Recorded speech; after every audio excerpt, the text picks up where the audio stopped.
Hello, everyone, and welcome to the very first episode of the MK Mobile podcast. And just like the name states, this is all about Mortal Kombat Mobile. This is a place where you can fill your ears with all the punching, kicking, block-breaking, head-smashing, fire-throwing, eye-lasering, bone-shattering awesomeness this game has to offer, as well as hearing from some of the best players from all around the world as they give you insight into who they are playing and what equipment loadouts they are using to help them defeat their opponents and rise to the top in faction wars. And you're in luck, because on this episode, we have the pleasure of having KCMobile Gaming as a guest. We will get into KC's history of this game as we hop into our time machine and head back to when we first started playing this game. But before we hear from KC, let me tell you my history with MK Mobile, or MKX Mobile, as we knew it back then. MKX Mobile was released for iOS on April 7th, 2015. I started playing exactly 5 days later and haven't set it down since.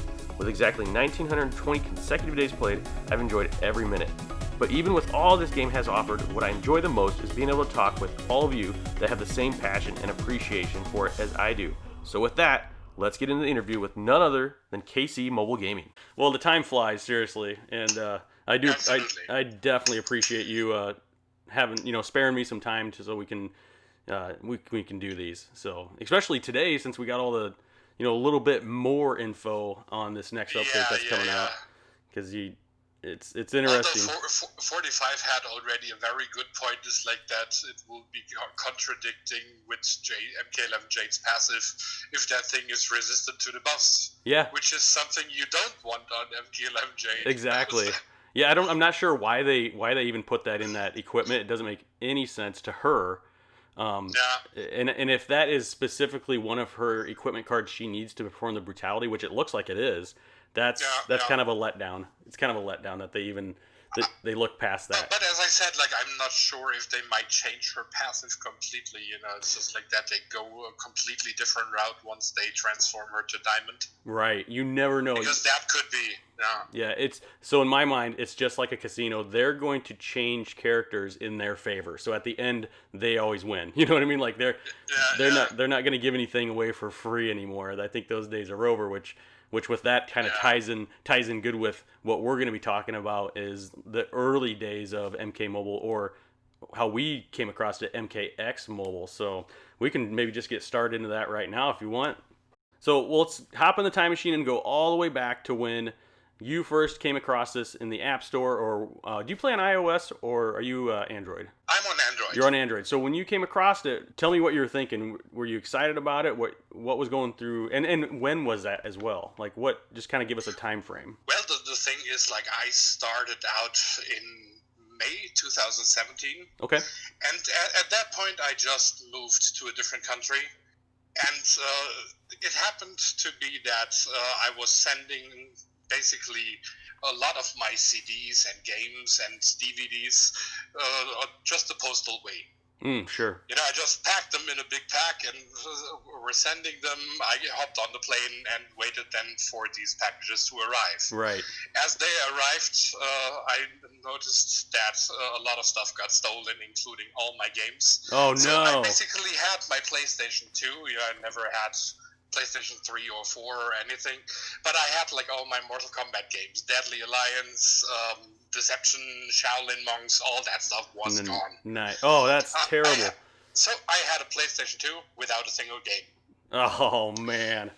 And at some point, my wife told me, hey, dude, MK is on App Store. Oh. It's like, oh, that sounds interesting. And as it goes, you download that thing, you start opening, playing the tutorial, and I never looked back.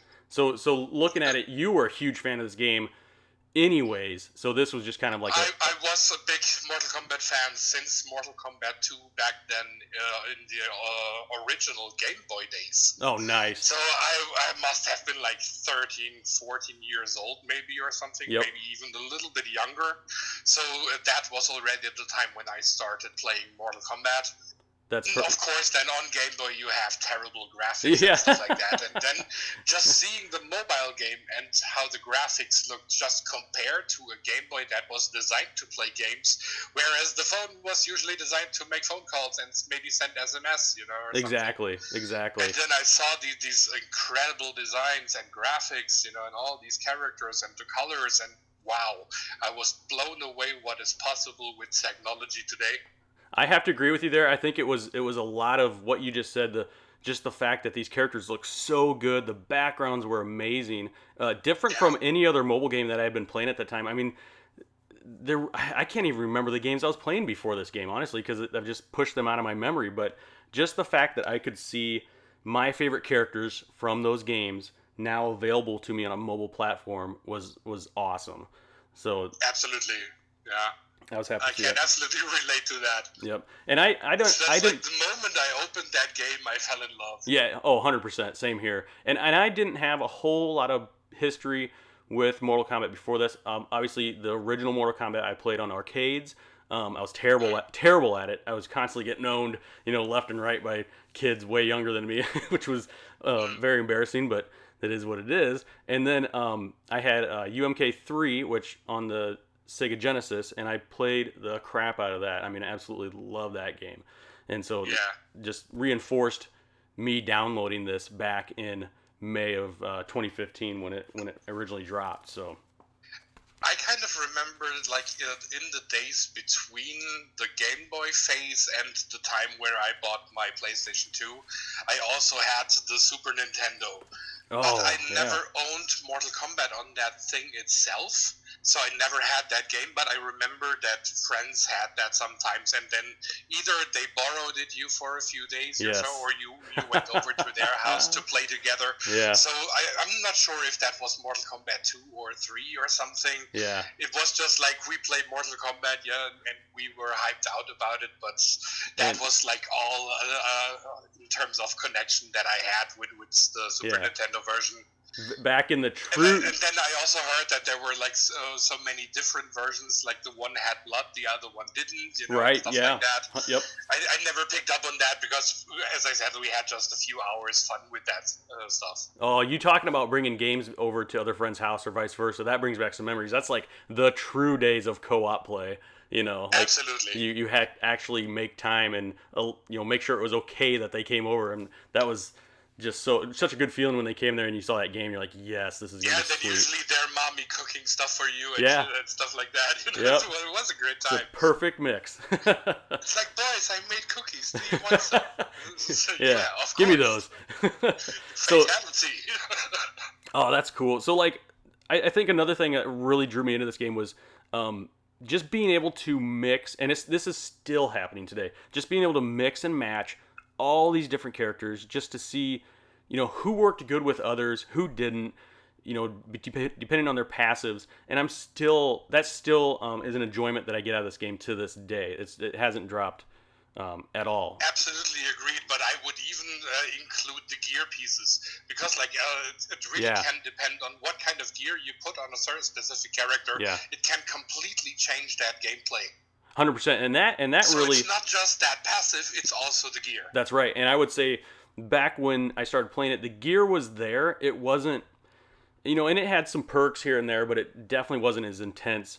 I think what I really remember, the biggest piece of gear that I remember was the Epic Wrath Hammer, just for the fact that it gave you that one extra bar of power. I was like, whoa, this is like a game changer back then, and now there's so many more pieces of equipment that are way better than that. But that was one that I remember really, really wanting to get maxed out. And I can't even remember what year. I was actually trying to trace that back to exactly when I started playing, and it must have been like update 1.13 or something, maybe update 1.12. I remember that Baraka was a challenge at that moment, and follow-up was Gunslinger Aaron Black.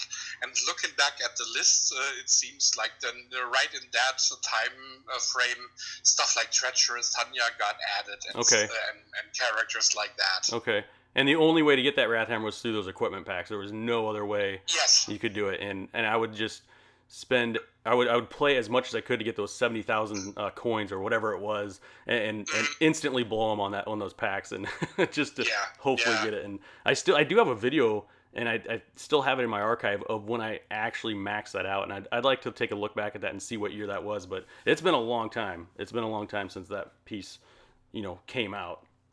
Yeah. So I also remember, like, where you say you spent all the coins on equipment packs. I also focused a lot on the silver pack to get the 3 gold characters that were hidden in there. right. Namely A-list Johnny Cage, Nimble Reptile, and Cryomancer Sub-Zero.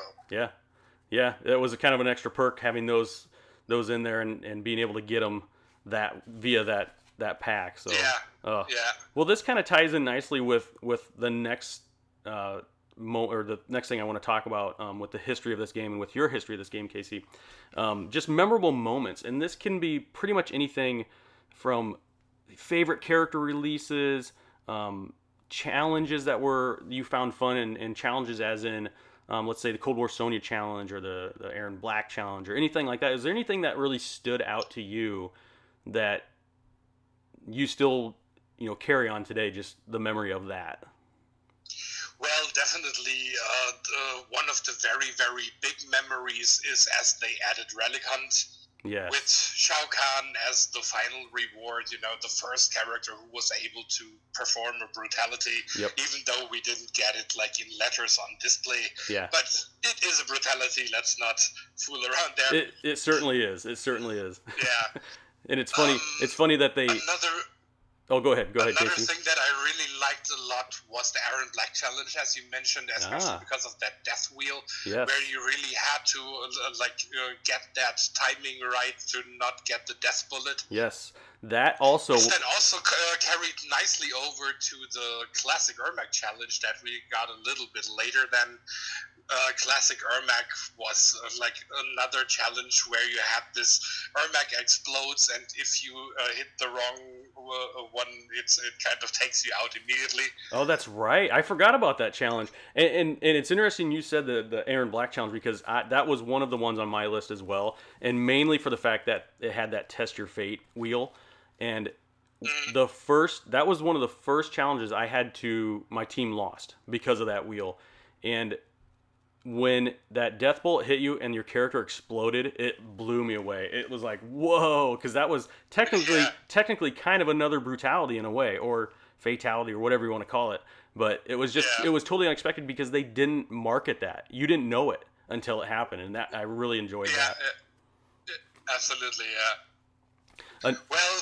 Biggest memory, which is kind of a very angry one, is update 2.0. Oh, yeah. It's the diamond conversion. Yes. It's like if you played the game before, it always felt like the MK Mobile team was there with you. Yes.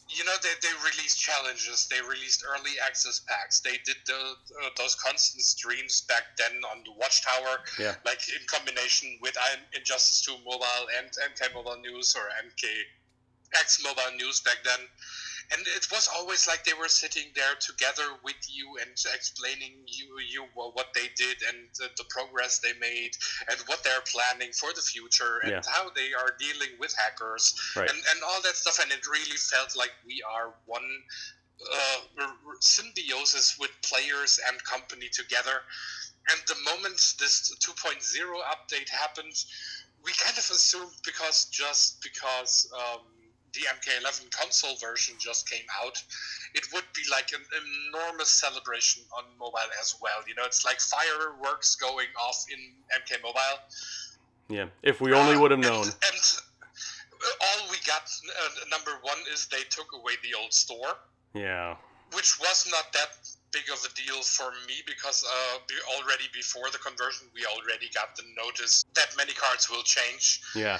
And so I was basically just investing like all my souls in challenge characters, and especially those who were kind of mentioned that will transform into Diamond. To get the purchase from the store directly, I didn't even bother opening packs because I didn't want any sellbacks or something. I rather paid the higher price in the store, but got my fusion guaranteed. Correct. And the only one that I didn't finish was Ronin Takeda, and I didn't really care for that guy anyway, so it didn't matter to me.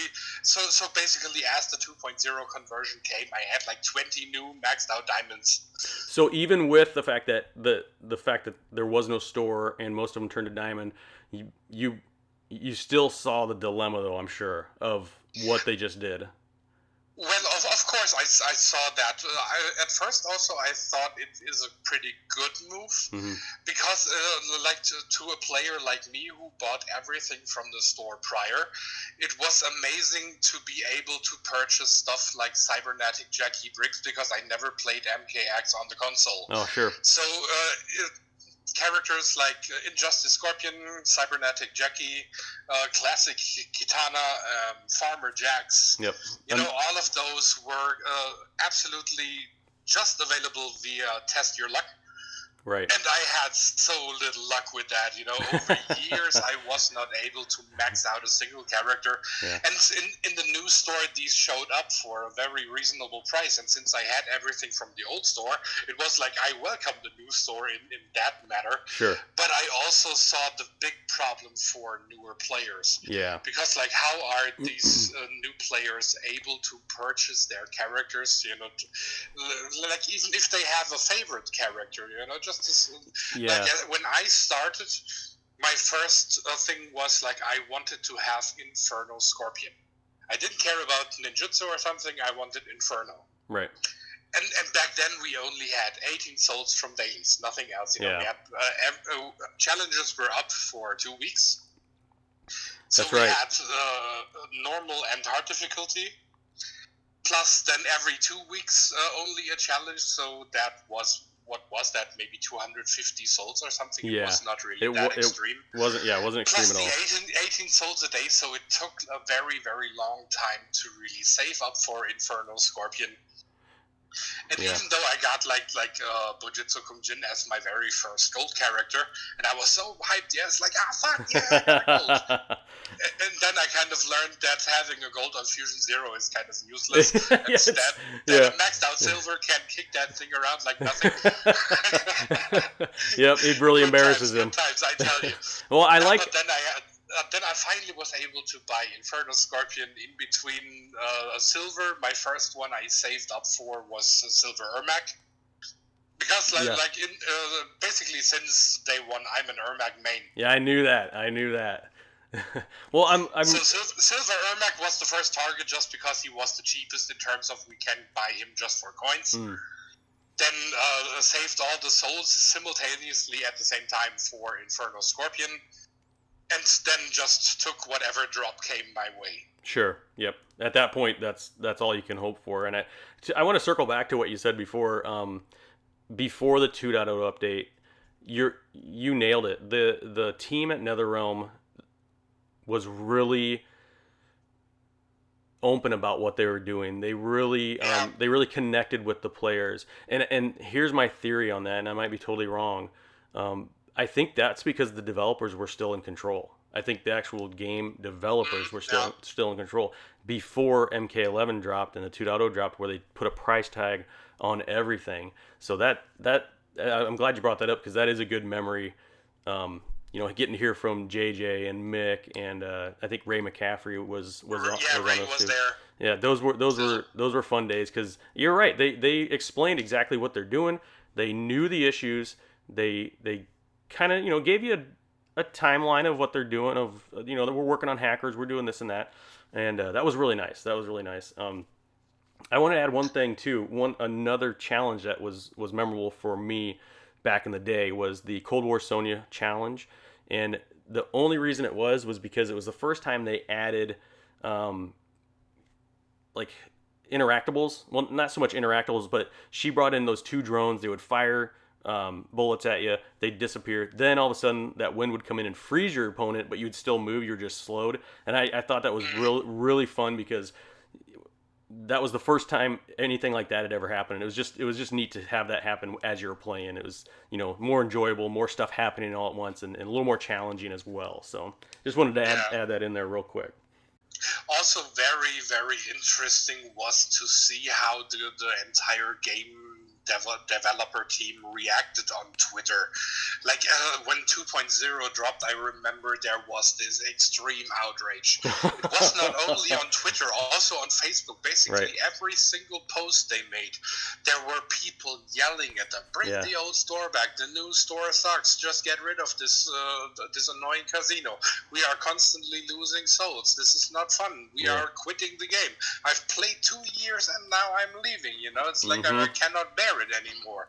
People were so angry. The entire community was really boiling for over a year. Oh, and you still hear it. You still hear it. Yeah, it didn't matter. It didn't matter what they tweeted. They said like, yeah, we will bring a new update. It's like, bring the old store back. Yep. It's almost one of those things when there is a tweet from the MK Mobile team, you instantly go to the comments. You're like, okay, what's going on? Because that's like where you hear, and a lot of it's rightfully so. Some of those comments are rightfully so. Some people definitely got screwed over, and I don't think they like the way the game's going. But yeah, it's definitely changed from what it was when it began, and that's kind of why I wanted to start this little podcast with just remembering what it was, because a lot of new players don't know, and they missed out on all that, and I think it'd be good just like to jump in to finish my thought on that. Oh, go ahead. Sorry. The thing was, like, I was very surprised that there was no reaction coming from NRS at all. They never really addressed that entire store issue until this day. Right. They just changed it and left the people there boiling. Yeah. It didn't matter. No matter what they said, if you asked nicely, if you asked shouting, if you insulted them with the worst stuff that you can find on Twitter, you find all sorts of insults on Twitter. There was not a single response, and that was like, what is going on? I'm picturing in my head like an employee there at NetherRealm every day, just bringing in a huge stack of papers and just being like, okay, here's the complaints from yesterday, and they just pile it on a desk with a bunch of other ones or something. But don't even read them anymore. Yeah, they just push it off into the trash can to the side or something. Yeah. But, that is interesting. Directly shred them to get rid of the memory. Yeah, they just burn them, throw them in the NetherRealm pit or something. Yeah, scorpion, breathe on it. Yeah, and then that marketing guy comes in and goes, "What's a scorpion? We're gonna. I'm not sure what's going on here, but nice callback." So, any more memorable moments that you can think of? I mean, there's a ton of them. I'm saving a couple actually, Casey, because I'm going to be talking with Man with No Game tomorrow night. So I wanted to save a couple for that talk as well. But I kind of liked the just to go back to the relic hunt for a second. Sure, go ahead. Where you reached Tower 2 and then had Jade as the opponent. Oh yeah. That was so mean, especially to smaller players. Uh-huh.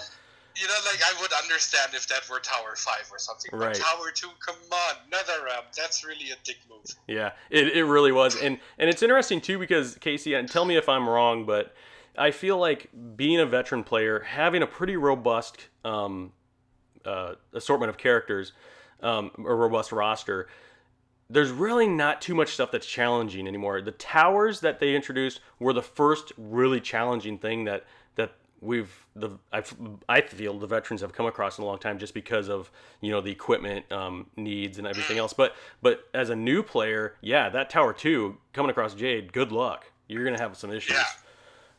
Especially because it's so mean, since you are only allowed to use NetherRealm characters. That's and right. Those are the most rare in the game, aside from Elder Gods. Yeah, 100%.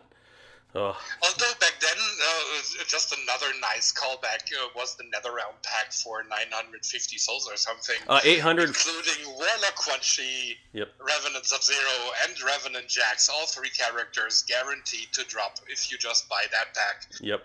Each time you bought it, you got 3 characters, or 3 fusions then if you had them before. So that was a really nice thing, and that was one of the first thing I really saved my souls for. I never purchased that, and I kick myself to this day for not doing it. But like you said earlier, I mean, 250 souls was a lot of souls back then.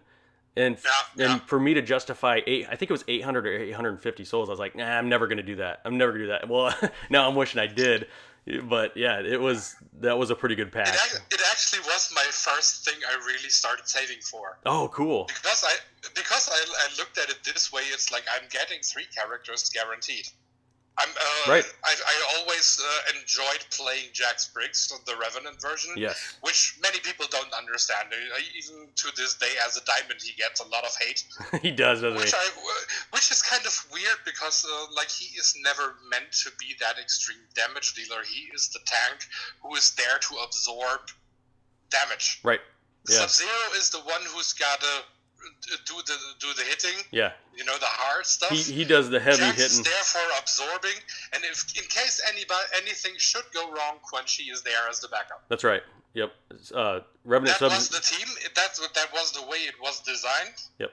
And a lot of that got lost now with the diamond transformation. I gotta agree there. So if a new player never really experienced that original team how it was back then, I can see that they look at Jack Spriggs now and go like, oh my god, he does no damage at all. Yeah. Special 1 is weak. Special 2, it cripples, but also doesn't deal that much damage.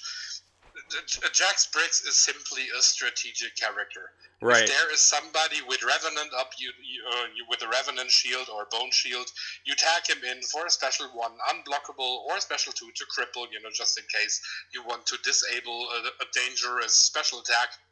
Right. And then you absorb, in best case even reflect thanks to his gear. Yes. Yeah, they definitely reflect the damage back, and then you get him the hell out of there just to get Sub-Zero back in. Right. And they even gave him a buff too. I think they were trying to make him a little bit more marketable. Now he has this invincibility thing for a few seconds, even though it doesn't last long enough. It doesn't. It really doesn't. It's not like Day of the Dead Jade's, SP2 where it gives her that skull, which is, I love that. I love having a character unleash their second special on me when I have that on it, and just punishing them for that. It's even the X-ray. It's so beautiful. You got the shield up fresh, and then the next character does an X-ray, and you go like. she's a great character, and maybe before we move on to the next segment, I want to talk about. I was going to save this for tomorrow's podcast, but the 1.21 update is by far the best update we've ever had, in my opinion. Was the one with Hellspawn, right? And Class Graydon. Nope.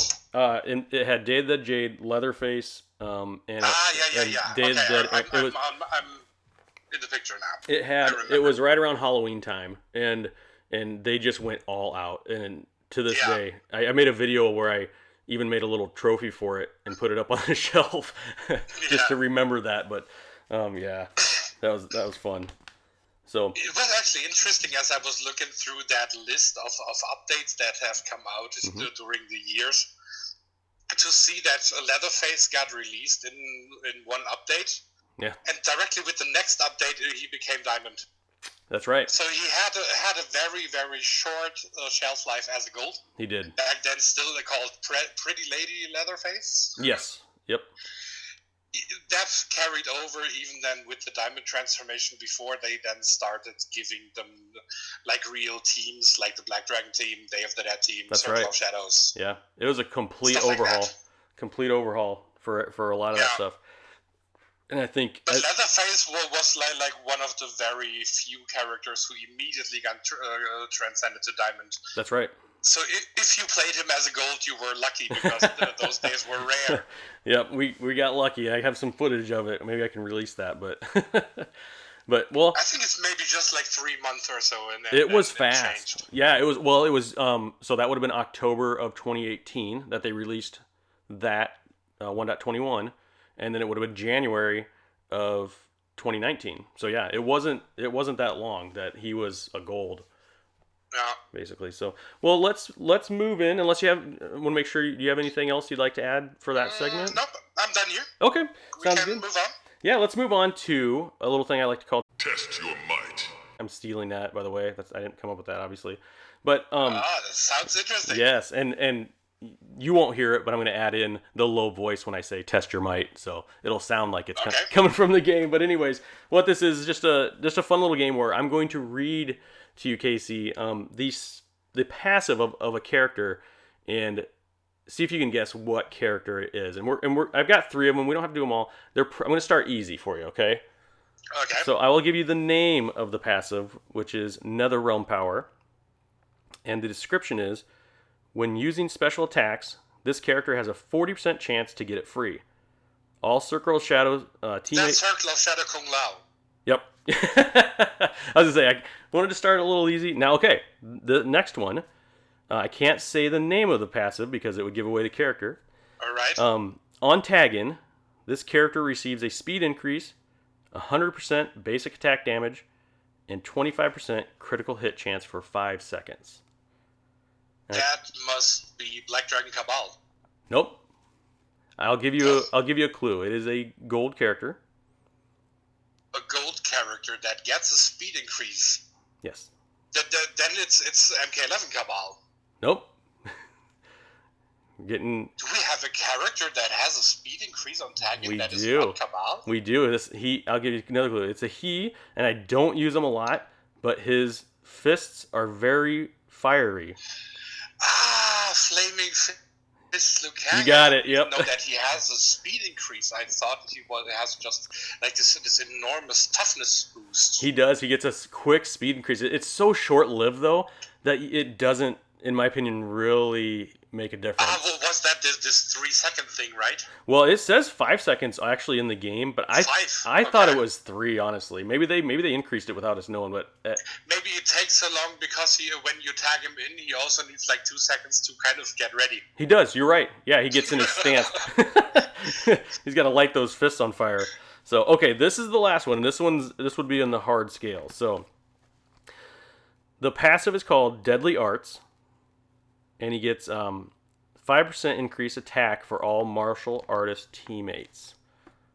It's not much. That would be Shira Ryu. Whoa, you nailed it. I thought that one was the hardest one. Very good. Also Deadly Arts. I think it carries over to Silver Scorpion. Oh, interesting. I'll have to check that out. I didn't look at that. Very good. I was going to give you a clue. Going to say it was a bronze. Because it's interesting because you have something like Oshtek and Silver Kotal Khan have the same name on their passive. Yeah. So does Shira Ryu and Scorpion. So does Lin Kuei and Silver Sub-Zero. Ah, interesting. I guess I didn't put those together. If it's the 5% version, then it's the bronze character. If it's, I think, 10 or 15%, then it's the silver. Oh, wow. They weren't being too creative back then. They're just kind of like, this will make sense.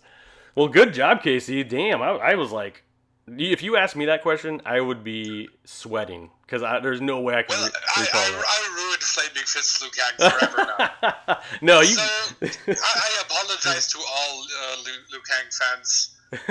No one's gonna worry. No worries. So, well, good job, man. And I think we're getting close to the end here. And this is a huge question. So don't feel like you have to, go way into this because I maybe shouldn't even added this question in. But the question is, if you could change one thing about the game, what would it be?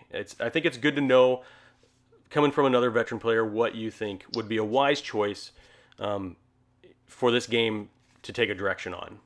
It's actually very easy. I would make all characters available in that game available in a brand new store for a reasonable price that every character can be bought. And I'm kind of in a style that every character also has like the same stats in terms of within his tier. Mm-hmm. So that a character, all gold basic characters would have like the same attack and same health.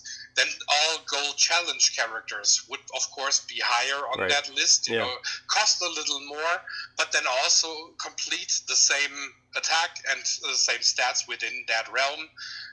The same goes for all the diamonds, and stuff like that. For the simple reason, because like if I am a huge Kano fan, why should I have the disadvantage of playing like a very weak Commando Kano, whereas like a huge Scorpion or Sub-Zero fan has like a pretty buffed up version of their favorite character. Mm-hmm.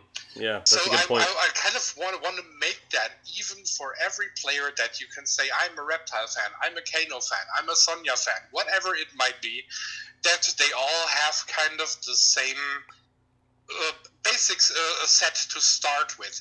Of course, you can increase stuff then later with gear and stuff like that, But all these characters should be available, should be kind of fair to all players, evened out. Mm-hmm. And the main thing is that they are available to play. Right. Because nobody really wants to open 500 packs to finally get the character that they want to have. Mm-hmm. We should be able to buy the character we want, and then in return that they give us more interesting game modes to use them. You're right. Not just faction wars, not maybe like create nice storylines with towers or something like that. Definitely. Maybe complete game modes that kind of tie into here the quest mode. Where you have like that little story, then you have these characters, instead of being on a mission, fight that mission. That's right. With that these would be characters, That would Let's be say epic. you are required to use Nimble Reptile in quest number 21. Then you can go to the store. You saved up a few souls. You purchase your Nimble Reptile. Then you fight that fight, and you get the souls as a reward. And then maybe like this quest is not available until 1 hour, 8 hour, 12 hours. Sure. Until you can do it the next time. Sure. That you just can go in, have a nice fight with the characters that you desire. Maybe like even make it with a smart AI, not this terrible AI that we have around right now. Yeah. Just make it a journey with these characters, like that you can experience them, that you can purchase a character and just try them out, without having the fear to waste 3,000 souls for nothing. And Yep. still not be able to play a new character, 100%. for example. Who knows that now when Smoke comes out, how will he be available? Will he be available in one of those terrible packs? Do I need to invest 5,000 souls? Can I buy him in Faction War stores like the other classic ninjas? Nobody knows. But with that new system, you would know he would be in the store, maybe available for, let's say, 400 souls. That would be... So when the update is announced, okay, I'm going to save 400 souls, or maybe just go by the amount you want to fuse him, So let's say I plan to fuse him to 5 at the beginning. Yeah, I love that idea. Just to get him to fusion 5, Yep. I'm saving up the souls for that. Once the update is released, I know I have the souls to purchase that character. I can try him out in a good situation, like in Faction Wars.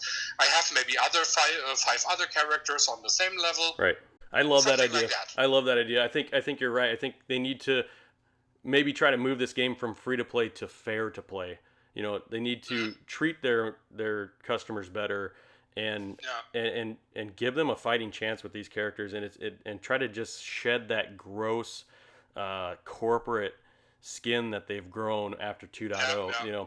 Like remove all these drop rate packs completely. Just take them out. Just kick them in the trash bin. Yeah, those are gross. It's just horrible. Yeah, it's not fun.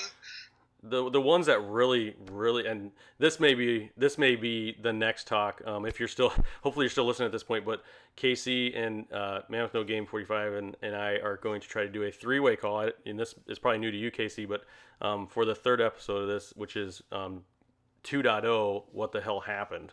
Which what we're talking about right now will fit nicely into that episode. But yeah, you're absolutely right. It's taken a really weird turn. For the most part, but it's really nice that we have the good memories of playing it when it first launched, and carry those with us and give us a little hope, for the future of this game. So. Well, I wasn't there from the very beginning, but you were. I think I was starting before 2.0, and I'm very grateful to have that experience. Definitely. I gotta say, like, if I started afterwards, I might not be that much in love with this game as I am now. It would be hard to form that relationship with this game right now, I'll tell you that. So, well said. I can't agree with you more. Like I said, it was a pretty big question because there's a lot of things that you could probably find that you'd like to change. But what you said, I couldn't agree more with, and I hope that if any of the developers listening right now, take this into consideration. Coming from some true vets, these are some changes that we're hoping to see down the road. So, yeah, I just wanted to make it simple and especially more fun, because opening packs all the time is not fun. It's not. A mobile game should be fun. We should open that thing and just roll with it. Yep. Fair to play, guys. We want it to be fair to play. So real quick, I think we're going to wrap things up. Good talking with you, Casey. Again, thank you so much for willing to spend time away from your family and away from everything else to sit down and talk to me. Where can people find you? You have any YouTube channels, Twitter? Where can people find you? Well, I have the YouTube channel up with KCMobile Gaming. I am on Twitter under the name MK_KC_HK.